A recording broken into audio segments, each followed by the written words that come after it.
Amados hermanos, muy buenos días. Bienvenidos a un servicio más de su Iglesia Cristiana de Adoración. Qué bueno que Dios nos permite con la tecnología estar siempre pues conectados y un solo cuerpo, pues poder adorar y agradecer a nuestro Señor por todas sus bendiciones y protecciones. Vamos a dar inicio, hermanos. Espero que usted haya tenido una semana bendecida en el Señor y nos vamos a quedar con este tiempo de alabanza. Pero antes vamos a orar para que este servicio, Señor, tome el control de nuestro Señor Jesús. Así que bajo tu cuidado y bajo tu dirección dejamos este servicio dominical. Así que hermanos, quedamos con este tiempo de alabanzas. Bienvenidos.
Razón de mi adoración eres tú, mi Jesús.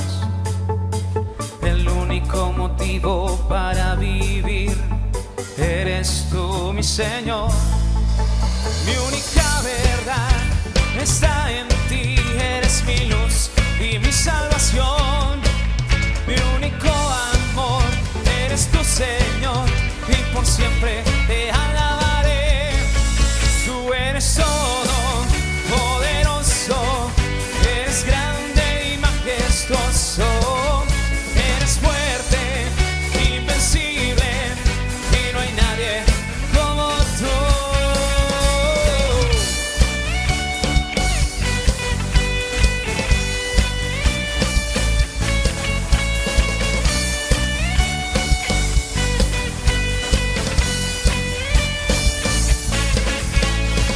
Única razón de mi adoración, eres tú, mi Jesús. El único motivo para vivir, eres tú, mi Señor. Mi única verdad está en ti, eres mi luz y mi salvación. Mi único amor, eres tu Señor, y por siempre te alabaré. Tú eres todo poderoso, eres grande y majestuoso. Eres fuerte, invencible, y no hay nadie como tú. Tú eres todo poderoso, eres grande y majestuoso. Eres fuerte, invencible, y no hay nadie como tú. Alabaré.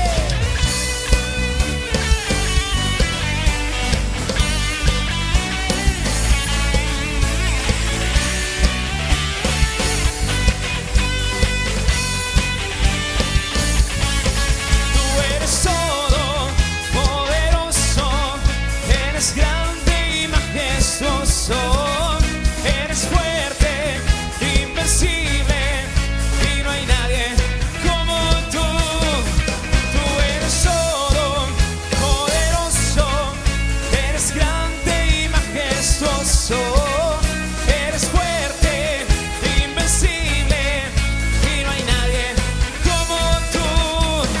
Tú eres todo poderoso y majestuoso. Eres fuerte, invencible, y no hay nadie como tú. Una vez más, tú eres todo poderoso, eres grande y majestuoso. Eres fuerte, invencible, y no hay nadie como tú.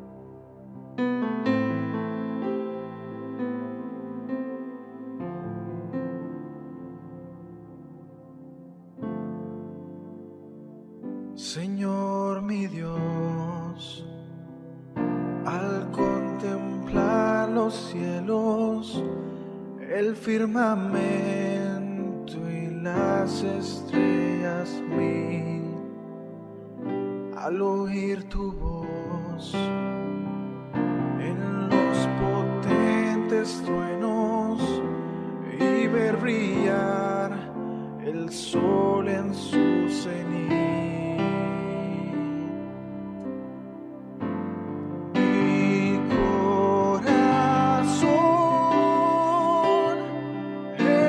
entona la canción.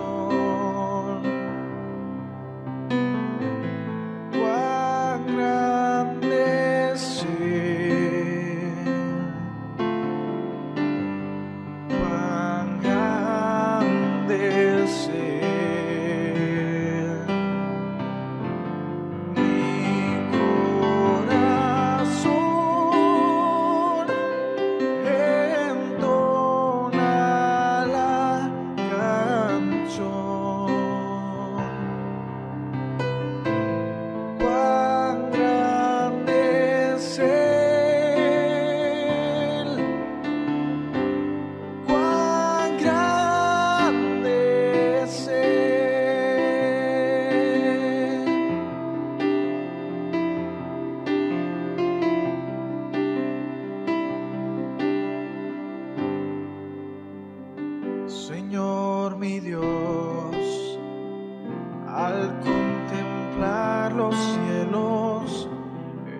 firmamento y las estrellas mil, al oír tu voz en los potentes truenos y ver brillar el sol en su cenit.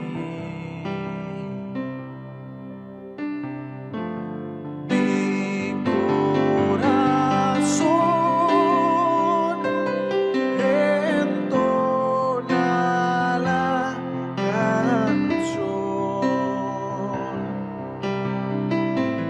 Cuán grande es Él, cuán grande es Él. Mi corazón entona la canción. Cuán grande es Él, cuán grande es Él,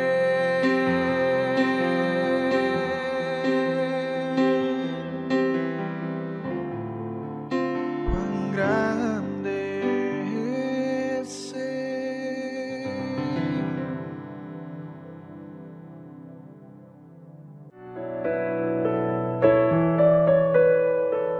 No hay nadie como tú, y no hay nadie como tú, precioso y glorioso, tan bello y tan hermoso. No hay nadie como tú, y no hay nadie como tú, precioso y glorioso, tan bello y tan hermoso. No hay nadie como tú, no hay nadie como tú, Señor, precioso y glorioso, tan bello y tan hermoso. No hay nadie como tú, no hay nadie como tú, Señor, precioso y glorioso, tan bello y tan hermoso. Y no hay nadie como tú, y no hay nadie como tú, precioso y glorioso, tan bello y tan hermoso. Y no hay nadie como tú, y no hay nadie como tú, precioso y glorioso, tan bello y tan hermoso. Y no hay nadie como tú, no lo hay, y no hay nadie como tú, precioso y glorioso, tan bello y tan hermoso. Y no hay nadie como tú, y no hay nadie como tú, precioso y glorioso, tan bello y tan hermoso. Jesús, Mi dulce Jesús, su nombre es Jesús, mi amado, precioso Jesús. No lo hay, no lo hay. Jesús, precioso Jesús, Mi amado entre Dios mío, hermoso Jesús, precioso Jesús. No lo hay, no hay otro Jesús, precioso Jesús, hermoso Jesús. Oh.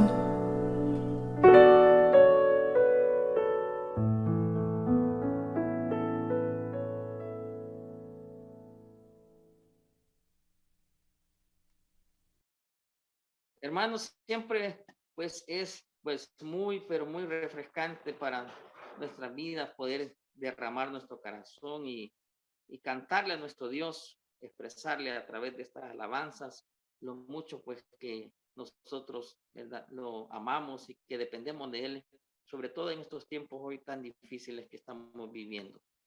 Pero bienvenidos, hermanos. Recuerde que nuestros servicios dominicales, 10 de la mañana, usted puede compartir, ¿verdad?, el link en Facebook de nuestros cultos y también a través de YouTube. 10 de la mañana, así que compártalo para que muchos más puedan gozar en estos servicios. Recuerdo grupos de crecimiento, todavía pues algunos que logran conectarse, pero pues estamos pendientes todavía, hermanos, para reiniciar nuestros grupos cuando ya también estemos nosotros reiniciando nuestros servicios presenciales. Vamos con los cumpleañeros de este mes, ¿verdad? Del mes de enero. Pues Javier Angulo, Valeria Fuentes, César Pineda, Andrea Sofía, Karen de Castillo y nuestro pastor, pues que va a cumplir también próximamente, pues, años. Así para cada uno de ellos, pues nuestros mayores deseos, que la protección y bendición de nuestro Señor Jesucristo esté con cada uno de ellos y que el Señor los guarde y que puedan cumplir muchísimos años más. Otros anuncios muy importantes también, pues, hermanos, es que estemos pendientes de, pues, de la confirmación de nuestro culto, ¿verdad? En la finca San Cristóbal de celebración de aniversario. Así que estar pendientes, hermanos, de la confirmación de ese culto. Y vamos a este tiempo de oración, hermanos, que es donde realmente nos ponemos de acuerdo, así como dice su palabra, donde uno o dos más estamos reunidos. Tu Santo Espíritu está allí. Y yo sé que tú, Padre Santo, escuchas estas peticiones, tú escuchas, Señor, estas súplicas. Y queremos ponerlas delante de ti, Señor. Sabemos que estamos en tiempos donde la salud es algo que lo estamos apreciando como nunca, Señor Jesús. Así que te damos gracias, Señor Jesús, porque hasta acá tú nos has guardado, nos has protegido. Y queremos pedirte, Señor, por la salud de nuestros pastores, por el pastor Hernán y por el pastor Jorge. Además, por las transmisiones del culto, para que Dios nos dirija y nos proteja para el inicio de los cultos presenciales, ¿verdad? Y por un local y la disposición de cada uno de los corazones de miembros de la iglesia, para que Dios mantenga unida a nuestra iglesia cristiana de oración, por la protección y provisión y salud para nuestros pastores y sus familias y para todos los miembros de la iglesia. Luis Enrique Cisneros pide por la salud de Crisia, por sabiduría, para tomar decisiones en el trabajo, para que los proyectos que están en curso se puedan desarrollar con normalidad, por sus hijos Alejandra y Quique y Gerardito.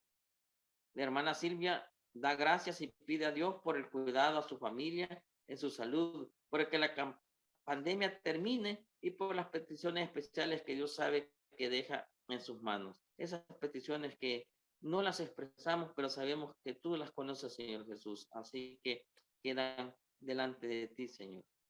Eli de Angulo agradece a Dios porque está súper bien en casa y le agradece por todas sus bondades.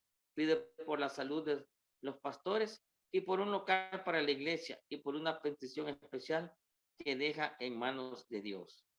Caro Handel pide por su prima Erlinda, que está presa por cuestiones políticas. Pide por su salud, por su salvación y protección en ese lugar. Que Dios use esta situación para su conversión y la de toda su familia. Da gracias a Dios por su salud y la de su familia. Pedimos por Miguel, por Tania, por Miguel Santiago, que Dios le brinde protección y siempre provisión y sobre todo salud. Pedimos por Marco y Lili Tobar, por la salud de ellos, de su familia y por provisión. Dalia López pide porque su indemnización le salga pronto y por Cristian, su nieto, el hijo de David y de Karen, porque tiene fiebre y que Dios lo cubra y lo guarde. y que mande ángeles celestiales que lo cuiden y que pronto se recupere. Irmita Angulo pide por protección para su familia. Sara Patricia pide por fortaleza para el pastor Jorge, que Dios obra a través de las medicinas y lo sane. Cindy Urbina pide por la salud de su familia. Amílcar Durán da gracias a Dios por sus bendiciones de cada día. Gracias por la provisión en su casa, ya que no les ha hecho falta nada. Pide porque Dios le abra puertas para un trabajo y sabiduría para tomar decisiones, y pide además por la vida de sus hijos. Pedimos por Yanira, por salud de sus hijas y que siempre haya provisión y protección en su familia. La hermana Cori Pastore también pide protección para su familia. Pedimos por William Fuentes y su familia, protección, provisión y salud. Por Gladys Vázquez, por su familia, pedimos por protección, por provisión y suplicamos y le pedimos al Altísimo que la pandemia pase pronto, que pues volvamos a esos tiempos normales. Yolanda Tables pide por sus hijos Mauri y Raquel, por su salud, pide por el cuidado y por la provisión. Pedimos por Sofía Baires y su familia, para su protección, su provisión y por salud. Pedimos por Cris y Alejandro Melgar, pedimos por sus hijos, ¿verdad? Que el Señor los guarde, los proteja y que los mantenga siempre con buena salud. Pedimos por Rolando Zelaya y por su familia, por salud, por protección. Pedimos protección por la hermana Paquita, pedimos por la salud de la hermana Evita, de Isita, de la hermana Dinora, y por su salud y la provisión para cada una de ellas. Que el Señor tenga un cuidado especial por cada una de ellas y sus familias. Pedimos por la protección y provisión para Arle Ulloa y su familia.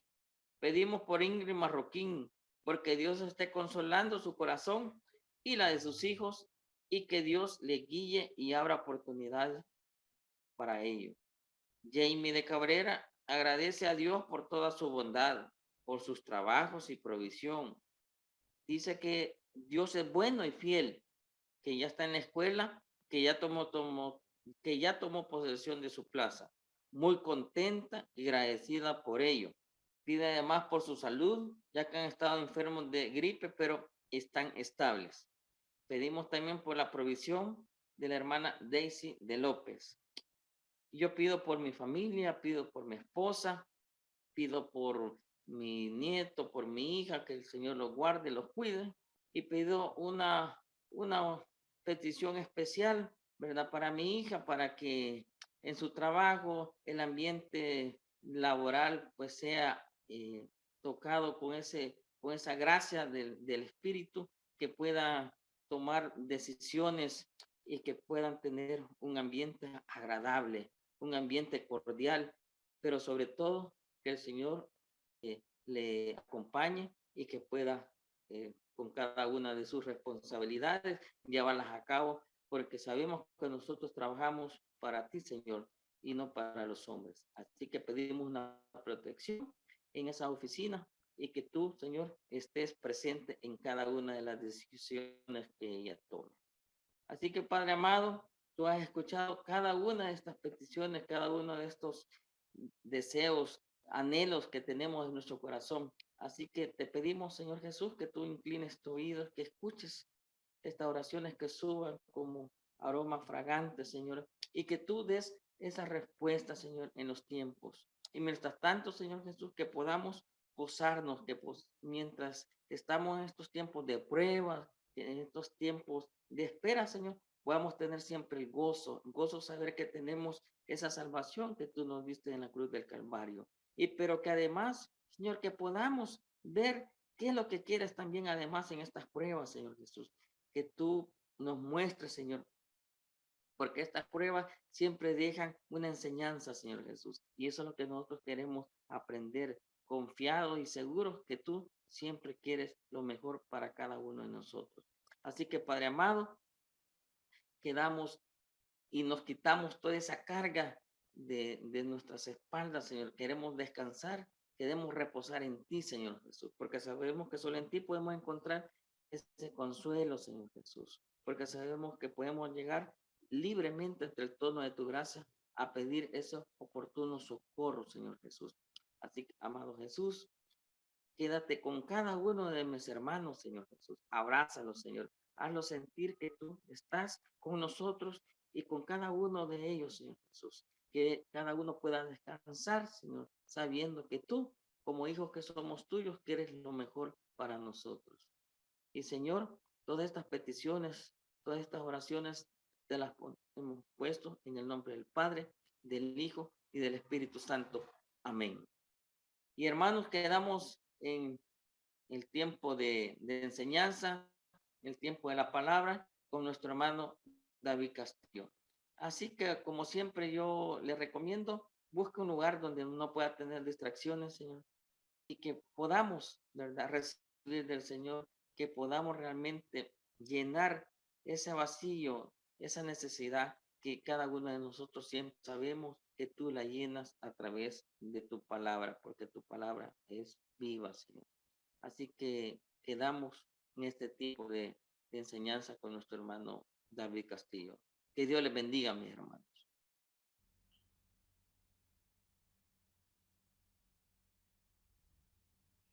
Muy buenos días, mis amados hermanos de Iglesia Cristiana de Adoración.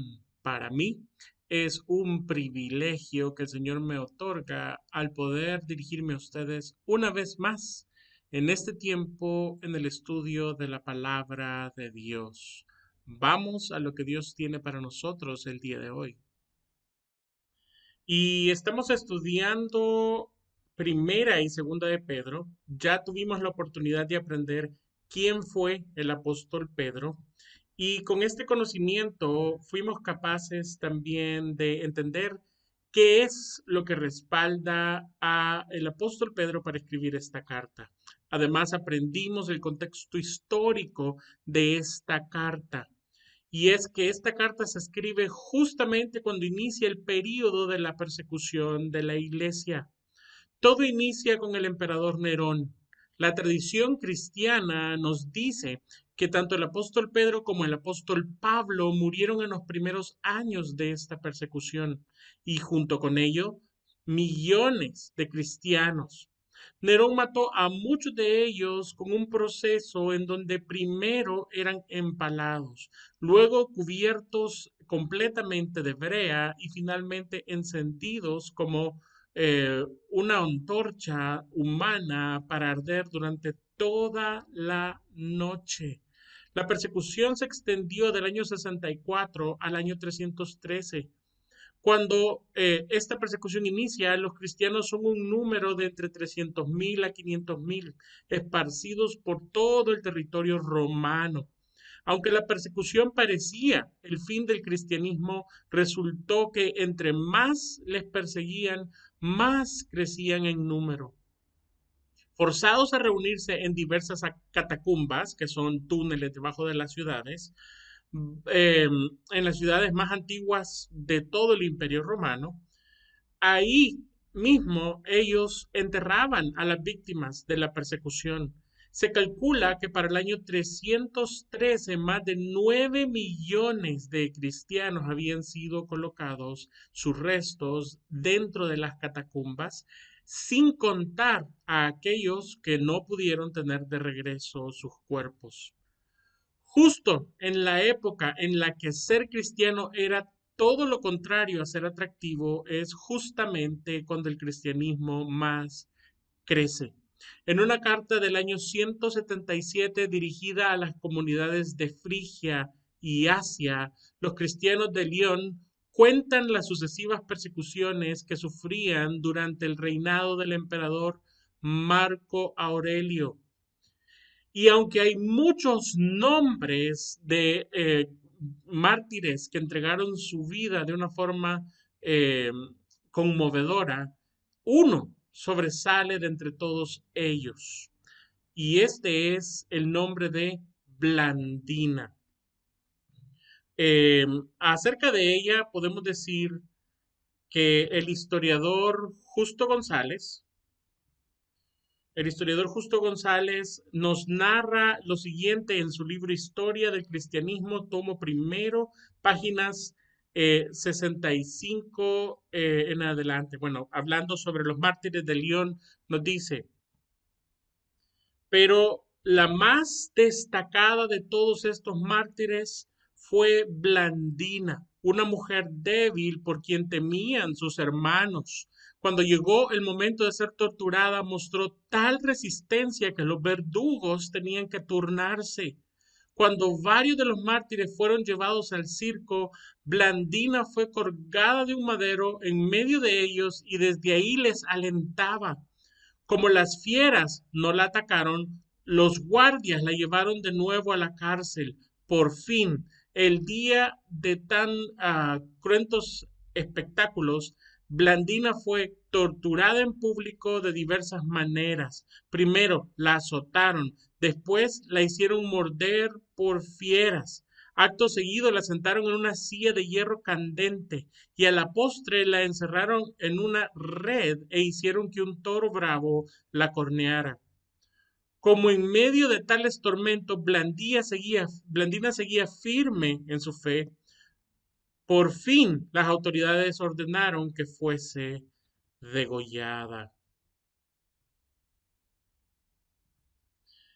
Gloria a Dios, que inspiró a los apóstoles para escribir cartas como esta, Primera de Pedro, con la intención específica de fortalecer el corazón de los creyentes en medio de la persecución.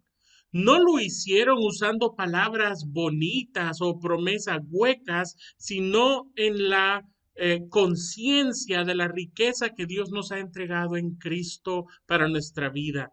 Las preciosas promesas de las que somos herederos por causa de la obra de nuestro Señor Jesucristo. De esto se trata nuestro estudio en el libro de Primera de Pedro.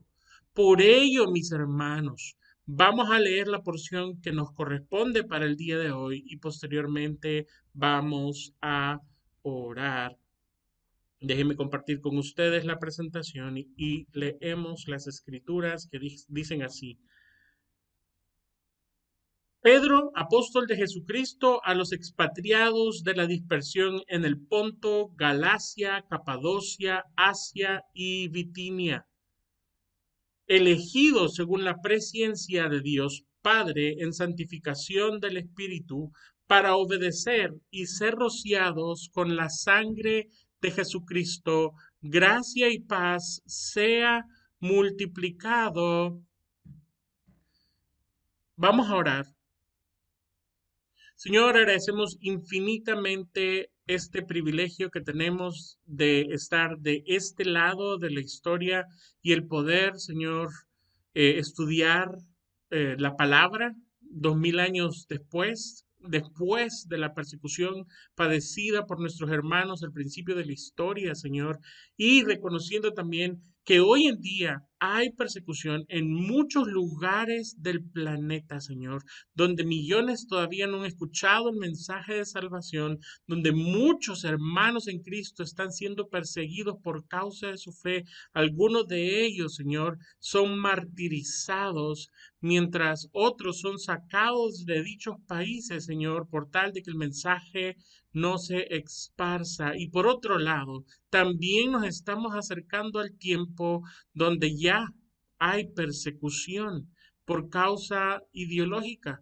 Y Señor, queremos pedirte que en este estudio de la palabra nos ayudes a abrazar las riquezas que tenemos en nuestro Señor Jesucristo y que éstas se vuelvan nuestra inspiración, Señor, en medio de este tiempo para honrarte y glorificarte, porque tus promesas son verdaderas, son dignas de ser creídas y también, Señor, son esperanzadoras. Ponemos todo esto en tus manos en el estudio del día de hoy. Abre nuestro entendimiento a lo que tú tienes para nosotros en los siguientes versículos, para que nuestra vida te honre y te glorifique en el nombre de Jesús. Amén y amén. Bueno, mis amados hermanos, lo primero que necesitamos hacer es, ya anteriormente hablamos del contexto histórico en el que se escribe esta carta.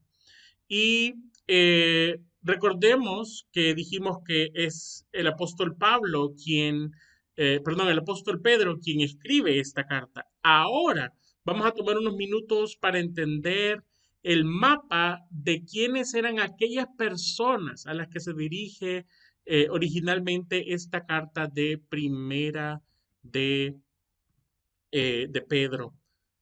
Ahora, teniendo frente a nosotros, es importante que primero leamos lo que dice Primera de Pedro 1:1 y dice de la siguiente manera, dice, Pedro, apóstol de Jesucristo, a los expatriados de la dispersión, lugar, Ponto, Galacia, Capadocia, Asia y Bitinia.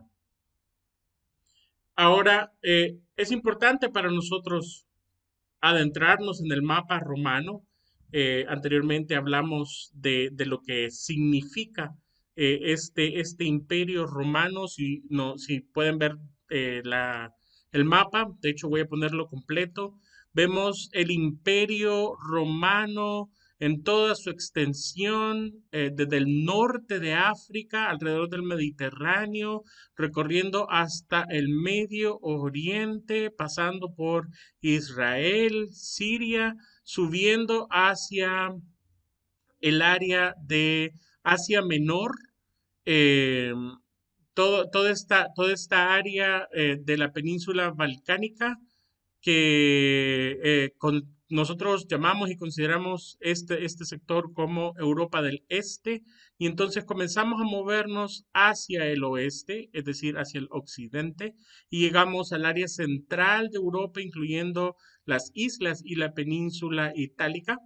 Eh, Todo lo que sería el área central occidental de Europa también incluye la península ibérica y en la parte del norte una buena porción de lo que es la isla británica. Recuérdense que dijimos también que en algún momento el imperio romano se divide en dos por la cantidad de territorio que tienen. Esto es alrededor del año 395, se divide en dos. Se funda una ciudad que es llamada la Nueva Roma, en una ciudad antigua griega que se llamaba Byzantium, que de hecho desapareció.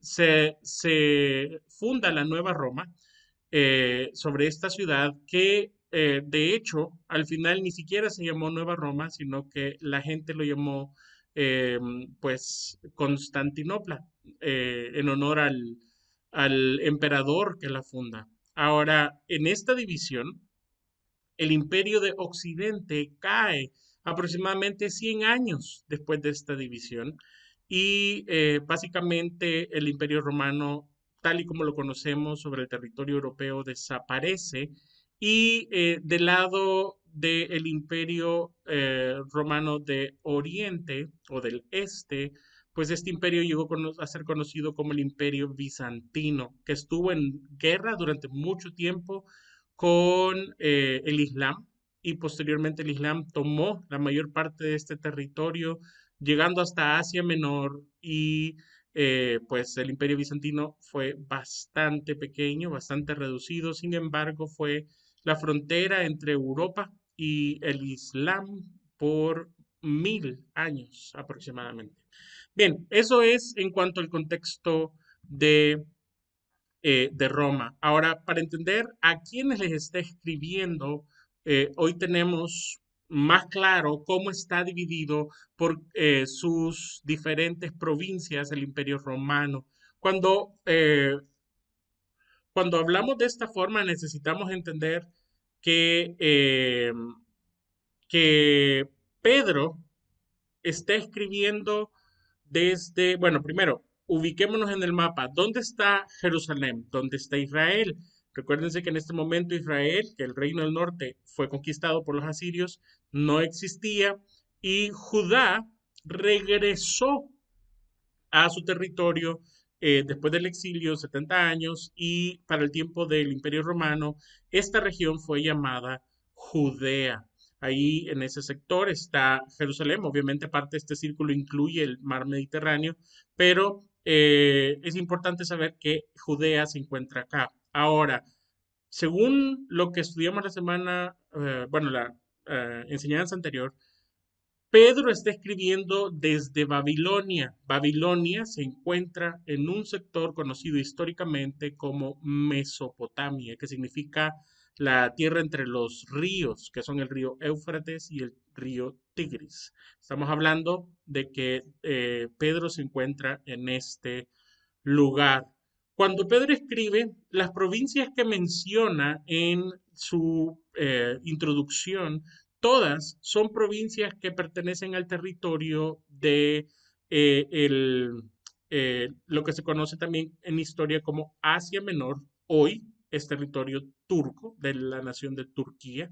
Y pues estas son Ponto, Galacia, Capadocia, Asia y Bitinia. Entonces, estas son básicamente las dos ciudades de las que estamos hablando. Vamos a continuar. eh, Vamos a continuar y lo que tenemos es la siguiente frase que aparece en el versículo 2.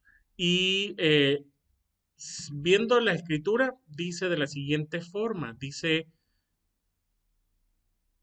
ahí estamos. Dice, elegidos según la presciencia de Dios Padre en santificación del Espíritu Santo para obedecer y ser rociados por la sangre de Jesucristo, gracia y paz os sean multiplicadas.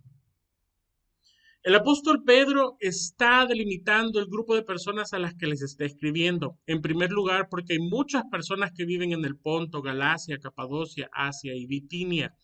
Él se dirige a aquellos que son expatriados y viven en diáspora. Estos dos términos aseguran que Pedro considera parte de su mismo pueblo a estas personas, porque así es como, por ejemplo, se referían a los judíos como nación y a Israel después del exilio en Babilonia. Por ello, en segundo lugar, enfatiza que a estos a los que les está escribiendo, eh, que sí son exiliados, expatriados, pero para delimitar, dice, perdón, que son parte de la diáspora, dice que él enfatiza que son elegidos por Dios Padre, para que estemos seguros de que en su delimitación se está dirigiendo al pueblo de Dios, el cual también es pueblo al que pertenece Pedro. Esta composición de este pueblo de Dios está hecho de judíos y de gentiles que han reconocido a Jesús como su Señor.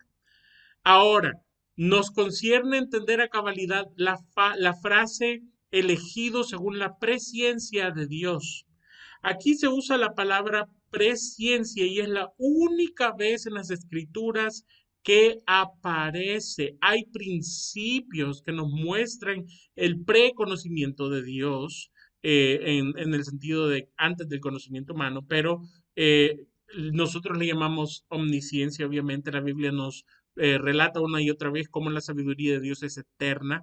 Sin embargo, la aparición de esta palabra lastimosamente ha generado y puede generar mucha confusión.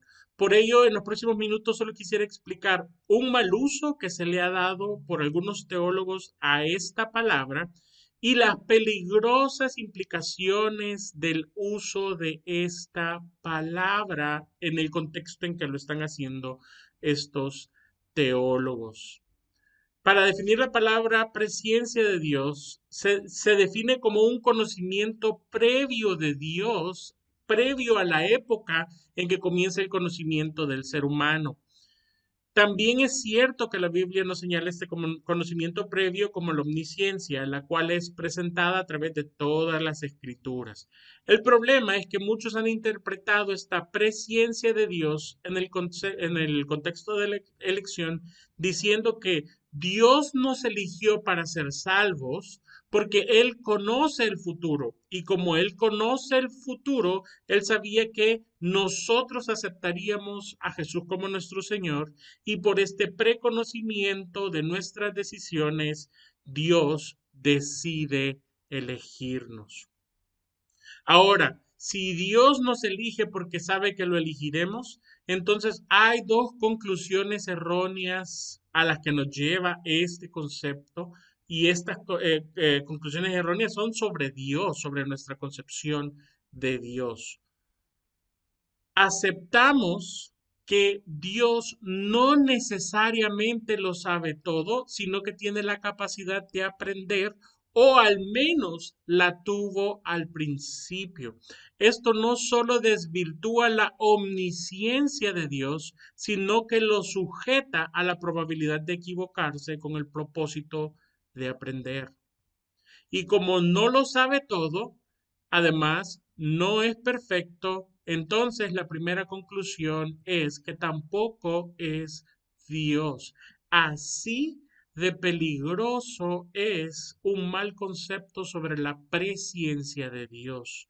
En segundo lugar, si aceptamos que Dios nos eligió basados en un futuro, en que nosotros en un futuro vamos a reconocer a Jesús como Señor, entonces Dios no es soberano para elegir quienes se salvan. Por tanto, concluimos que la salvación tampoco es por gracia, porque depende de la obra de los seres humanos. Sin embargo, lo que vemos en las Escrituras es algo muy diferente a lo que acabamos de mencionar. Dios, usando su soberanía para elegir salvar de entre sus enemigos, escoge a personas específicas que estaban muertas en sus delitos y pecados. Así nos lo dice Efesios 2:1 y Romanos 5:10. Lo dice de esta forma increíblemente claro. Dice así, y Él os dio vida a vosotros cuando estabais muertos en vuestros delitos y pecados, porque siendo enemigos, fuimos reconciliados con Dios por la muerte de su Hijo, mucho más, estando reconciliados, seremos salvos por su vida. Es tan claro como lo dice Isaías 65:1. Dice de la siguiente forma. Dice, fui buscado por los que no preguntaban por mí, fui hallado por los que no me buscaban. Dije a gente que no invocaba mi nombre, heme aquí, heme aquí. Ciertamente la elección soberana de Dios es una expresión de amor y al mismo tiempo es un acto de violencia de parte de Dios, en el cual Dios rescata al pecador de la vida que desea y del castigo que merece. Es interesante como el apóstol Pedro señala que Dios Padre es quien nos ha elegido y para hacerlo ha hecho uso de su presciencia. En este contexto, la presciencia de Dios significa que Él nos eligió por nombre y apellido desde antes de la fundación del mundo, sabiendo todo lo referente a quiénes somos nosotros y qué acciones haremos durante toda nuestra vida. Y nos elige para cambiar todo aquello que nosotros seríamos sin Él, puesto que Él sabe que sin su acción directa sobre nuestros corazones muertos estábamos condenados y sin probabilidades de vida eterna. Hay muchos ejemplos sobre cómo cada vez que Dios elige a alguien, lo hace para cambiar su vida. Lo reconoce, por ejemplo, Nehemías en Nehemías 9:7, que dice de la siguiente manera, dice así. Tú, oh Jehová, el Dios que escogiste a Abraham, tú eres, oh Jehová, el Dios que escogiste a Abraham y lo sacaste de Ur de los Caldeos y le pusiste por nombre Abraham. Literalmente, el cambio de la vida de Abraham viene como resultado de la elección de Dios. Abraham no cambió para ser elegido, sino que Dios lo eligió y entonces la vida de Abraham cambió. La elección de Dios por los hermanos en Tesalónica provoca el agradecimiento de parte de Pablo cuando dice en segunda de Tesalonicenses 2:13 de la siguiente manera. Nos dice el apóstol Pablo, dice, pero nosotros debemos dar siempre gracias a Dios respecto de vosotros, hermanos amados por el Señor, de que Dios os haya escogido desde el principio para salvación mediante la santificación del Espíritu Santo y la fe en la verdad.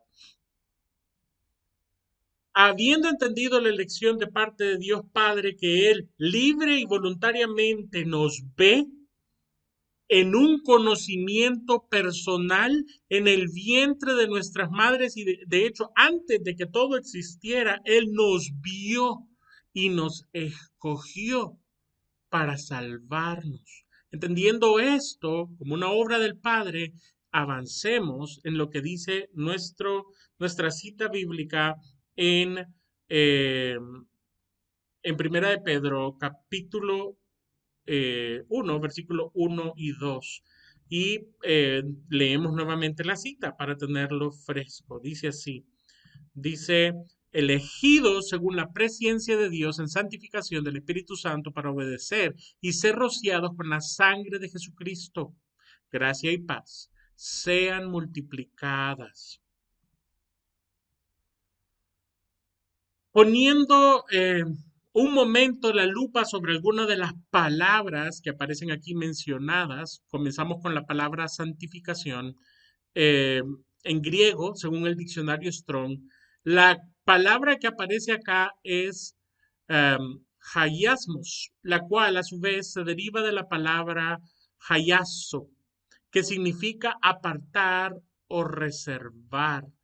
La segunda palabra interesante acá es la palabra rociados, porque de nuevo, usando el diccionario Strong, la palabra griega usada acá es un poco más difícil, es rantismos y significa aspersión y hace una alusión directa a las ceremonias del culto hebreo, cuando se rociaba la sangre del sacrificio sobre los nuevos sacerdotes, sobre los enseres y sobre los muebles que habían sido dedicados al Señor en el templo. Después de este acto de aspersión, dicho sacerdote o dicho artículo eran considerados de uso exclusivo para ministrar frente a Dios. Ahora, los sacerdotes y los artículos dedicados no podían rociarse esa sangre a sí mismos.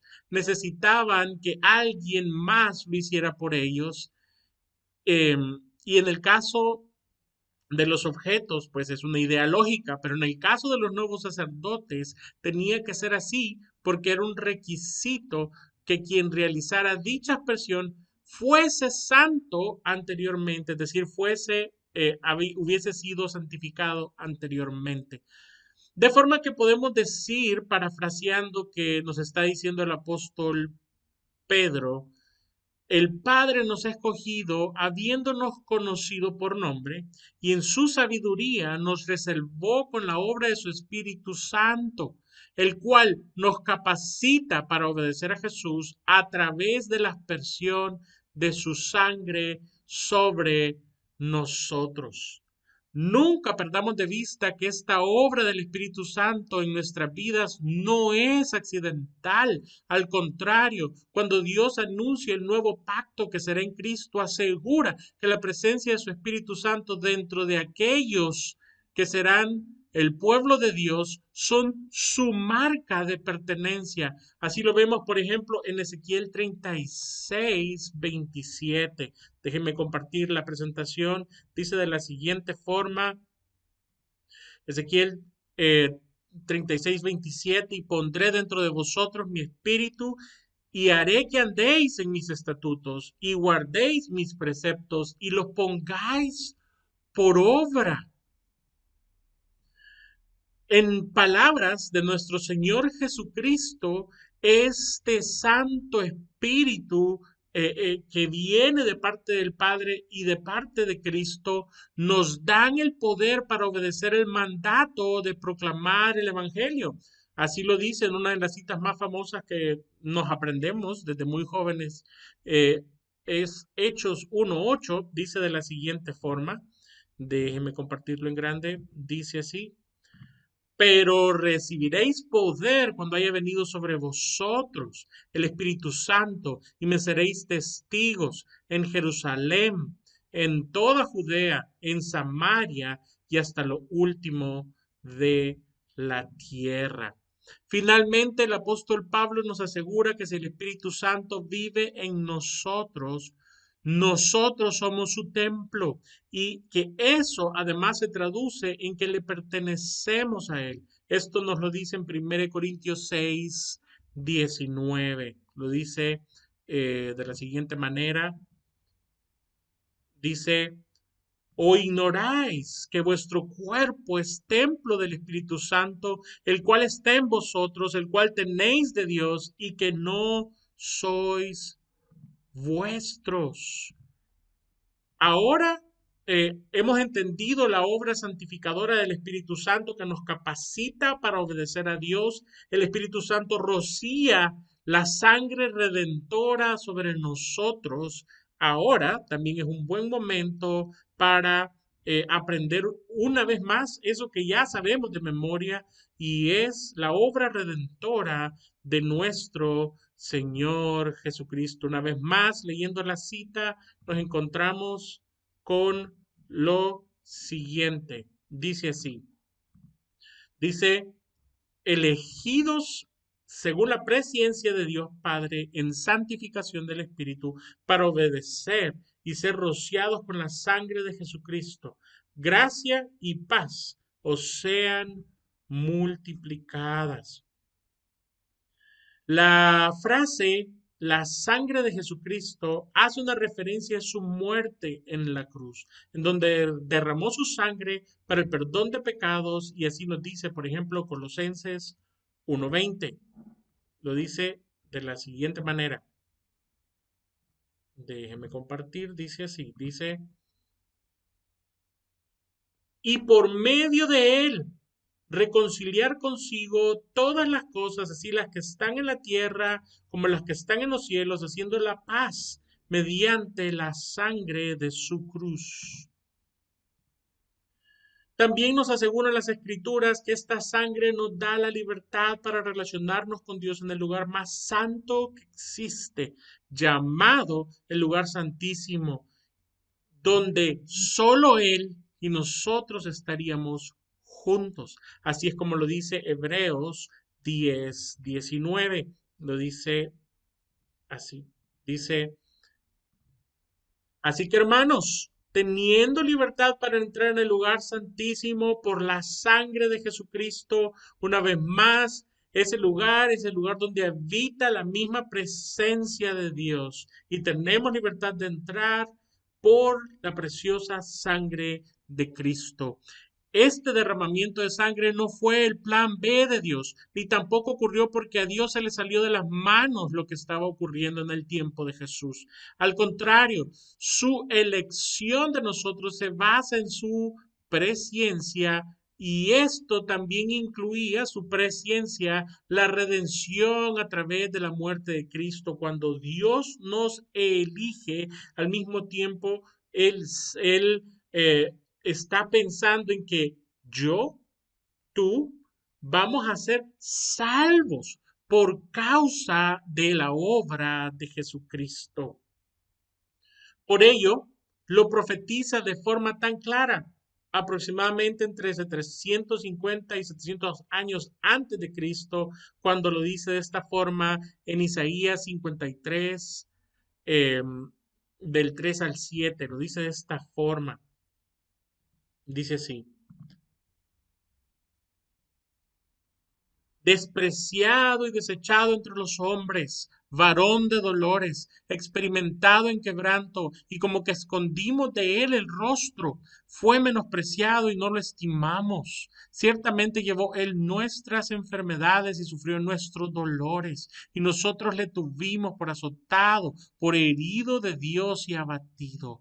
Mas él herido fue por nuestras rebeliones, molido por nuestros pecados. El castigo de nuestra paz fue sobre él, y por su llaga fuimos nosotros curados. Todos nos descarriamos como ovejas, cada uno se apartó por su camino, mas Jehová cargó en él el pecado de todos nosotros. Angustiado él y afligido, no abrió su boca. Como cordero fue llevado al matadero, y como oveja que delante de sus trasquiladores enmudece, no abrió su boca. Gloria a Dios por la preciosa sangre derramada por nuestro Señor Jesucristo en lugar de la nuestra. A estos hombres elegidos por Dios Padre, que han sido santificados por el Espíritu, por el cual ahora pueden obedecer a Jesús, y por quien han sido rociados con la sangre de Cristo. Estos que además viven dispersos en Roma, a quienes se les dirige esta carta, es a quienes Pedro extiende la siguiente, el siguiente saludo. Gracia y paz os sean multiplicados. Antes de terminar, quisiera tomar unos minutos para hablar de un hecho que nos presenta Pedro en el versículo 2, y es la obra trinitaria de Dios en la salvación. Y he literalmente titulado esta parte la, eh, la Trinidad en la salvación. Ahora, con respecto a la Trinidad, existe una frase que ha sido citada en varias ocasiones por diversos hombres de Dios. La encontramos en las palabras de C.S. Lewis, Charles Spurgeon, Martín Lutero y muchos otros. Y aunque no conozco quién fue el autor de esta frase, puedo decir que esta frase tiene mucha razón. Dice así: trate de explicar la Trinidad y perderá su mente. Niéguela y perderá su alma. Como cristianos, creemos que este Dios, YHWH, su nombre en el hebreo, así escrito en el original, traducido como Jehová o Yahvé en algunas traducciones al español, es un solo Dios. En ese sentido, se cree o se conceptualiza que Dios está compuesto de una sola esencia que conocemos como Jehová, como Yahvé o Yahweh.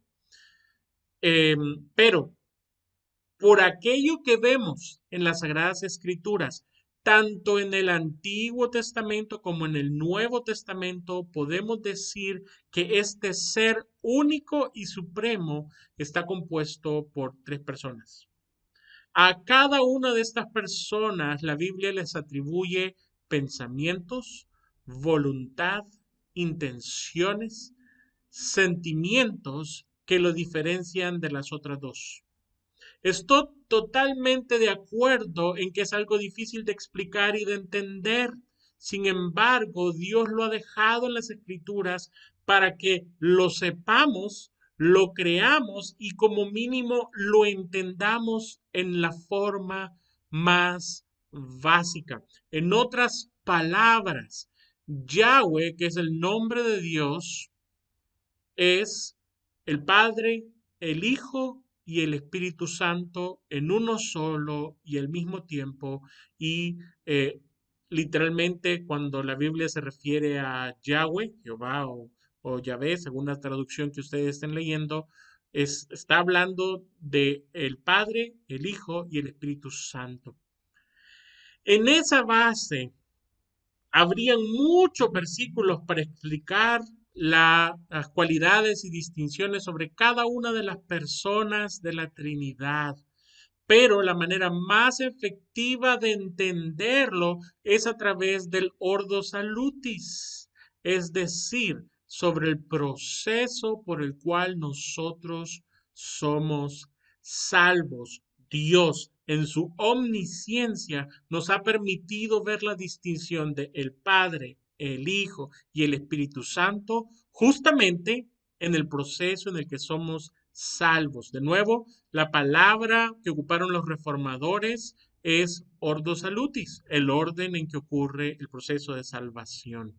Por esto, en nuestra cita de Primera de Pedro lo leemos de la siguiente manera. Una vez más, mírenlo para que lo tengamos claros. Pedro nos los pone de la siguiente manera. Dice así, dice, elegidos según la presciencia de Dios Padre, en santificación del Espíritu, para obedecer y ser rociados con la sangre de Jesucristo. Gracia y paz os sean multiplicadas. El apóstol Pedro nos ha mostrado cómo nuestra salvación es una obra trinitaria, en donde el Padre, el Hijo y el Espíritu Santo realizan cada uno su parte. Miremos desde otra perspectiva, siempre bíblica, desde otros versículos, cómo la Biblia nos presenta esta verdad. Y entramos primero con el Padre. Uno de los versículos más conocidos en la Biblia nos muestra al Padre obrando nuestra salvación. Mire lo que dice Juan 3, 16, 17 y 18. Dice de la siguiente forma. Dice así. Porque de tal manera amó Dios al mundo, que ha dado a su Hijo unigénito, para que todo aquel que en él cree no se pierda, mas tenga vida eterna. Porque no envió Dios a su Hijo al mundo para condenar al mundo, sino para que el mundo sea salvo por él. El que en él cree no es condenado, pero el que no cree ya ha sido condenado porque no ha creído en el nombre del unigénito Hijo de Dios. Es Dios Padre quien dio a su Hijo. Y es precisamente por esto que nuestro Señor Jesucristo nos afirma lo siguiente. En Juan 6:44 dice, ninguno puede venir a mí si el Padre que me envió no le trajere, y yo le resucitaré en el día postrero. Así que escogernos para llegar a Cristo y haber puesto a su Hijo como método de salvación es la obra de Dios Padre. Ahora, miremos qué nos dice la Biblia sobre la obra de Jesucristo, sobre la obra del Hijo. Jesús, explicándole a sus discípulos su obra redentora, les dijo en Lucas 24, 46 al 47, les dijo esto.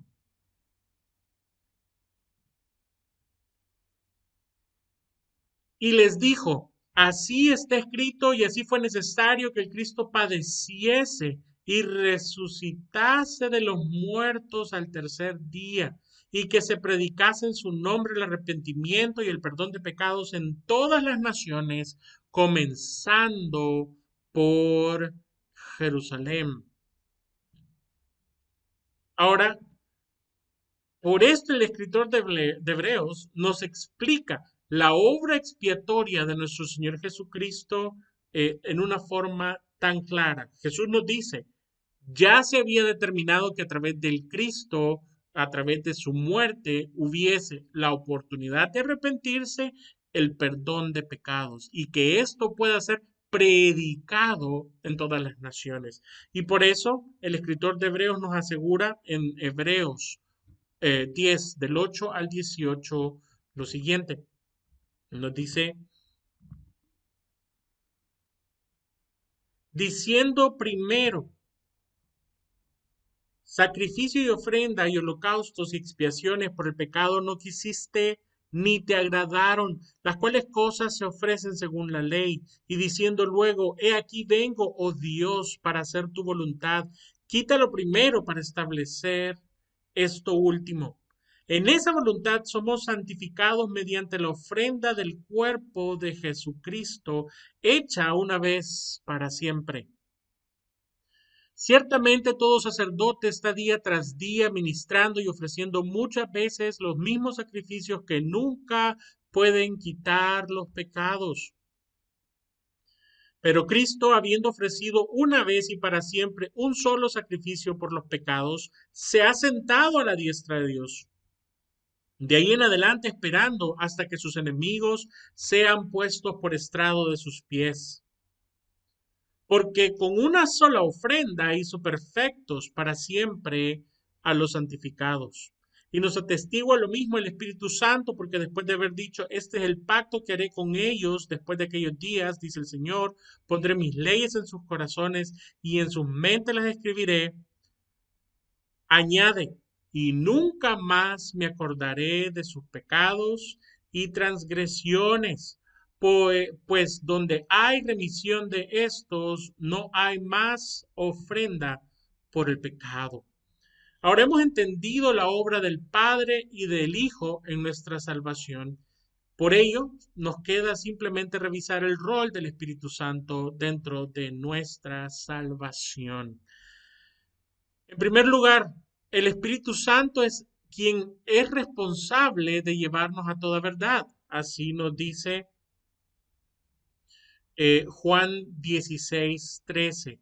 Pero cuando venga el Espíritu de verdad, Él os guiará a toda verdad, porque os hablará, no hablará por su propia cuenta, sino que hablará todo lo que oyere y os lo hará saber las cosas que habrán de venir.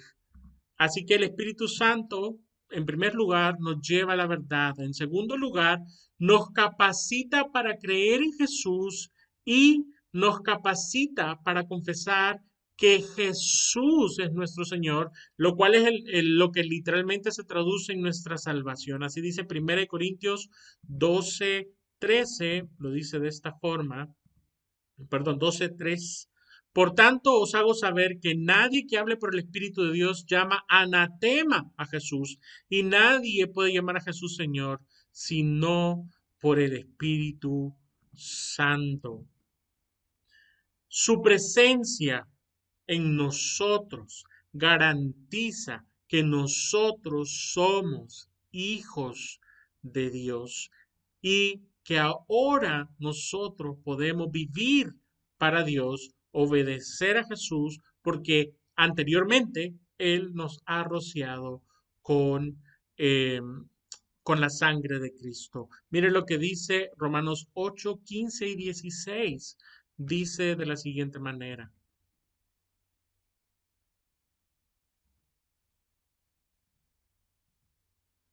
Pues no habéis recibido espíritu de esclavitud para estar otra vez en temor, sino que habéis recibido el espíritu de adopción por el cual clamamos, Abba, Padre. El Espíritu mismo da testimonio a nuestro espíritu que somos hijos de Dios. Gloria a Dios por su preciosa obra en nuestro favor, porque absolutamente todo en nuestra salvación viene de Él. Así es como lo dicen los teólogos. Miren, en esta última frase que quisiera que nos quedásemos, dice de la siguiente manera. El Padre planifica y trae Jesús. El Hijo ejecuta el plan profetizado para alcanzar justicia y perdón, mientras que el Espíritu Santo aplica la salvación a los elegidos. Mis amados hermanos, Pedro en su saludo nos ha hecho la presentación del Evangelio, un Evangelio que es una buena noticia trinitaria. El Padre nos ha elegido. No somos salvos porque nosotros lo elegimos a Él, sino que somos salvos porque Él nos eligió para ser salvos.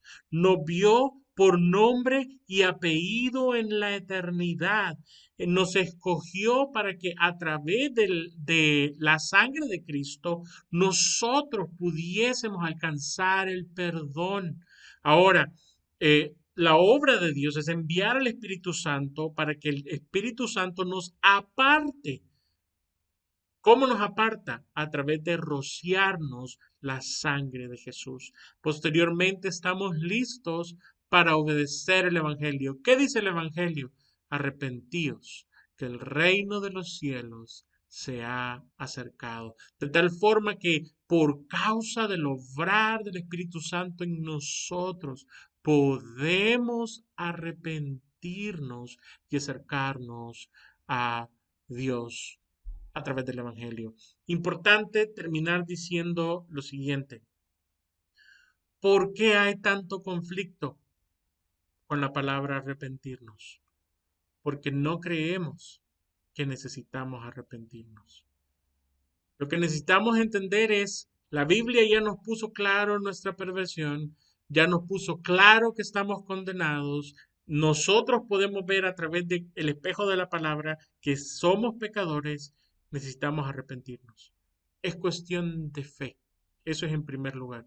Y en segundo lugar, si Dios nos escogió por nombre antes de la fundación del mundo, si nos alcanzó con el poder de su Espíritu Santo cuando éramos enemigos, ninguno de nosotros deseábamos el poder vivir para Dios, ninguno de nosotros tenía el anhelo de vivir lejos de su pecado y sin embargo nos alcanzó con su Espíritu Santo, nos roció la sangre de Jesús y hoy anhelamos obedecer a Cristo. Además, ninguno de nosotros subió al cielo y trajo a Cristo a la tierra, y ninguno de nosotros descendió al mundo de los muertos y resucitó al Cristo para nuestra justificación.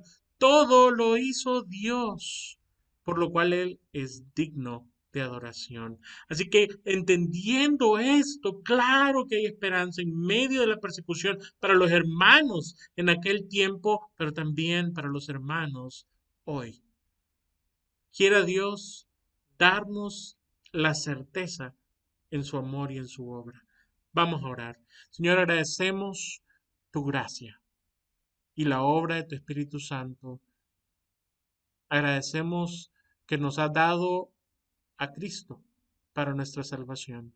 Y te pedimos que nos deje un corazón cada vez más y más aferrado a ti, constante en el arrepentimiento, humilde para buscar cada vez que te necesitemos, Señor. Y sobre todo, esperanzado a pesar de cualquier sufrimiento que vivamos. Esperanzado, Señor, en tu elección, en tu obra santificadora y en la preciosa sangre que ha sido rociada sobre nosotros. Te bendecimos. En el nombre de Jesús. Amén. Mis amados hermanos, fue un honor para mí compartir este tiempo con ustedes. Que Dios les bendiga.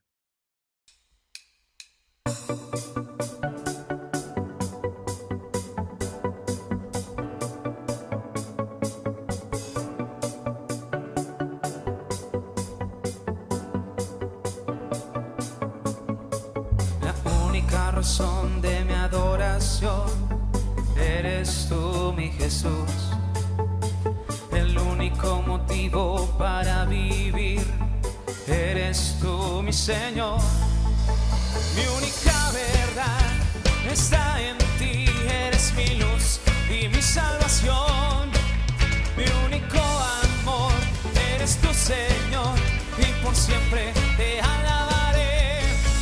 Tú eres todo poderoso, eres grande y majestuoso, eres fuerte, invencible, y no hay nadie como tú.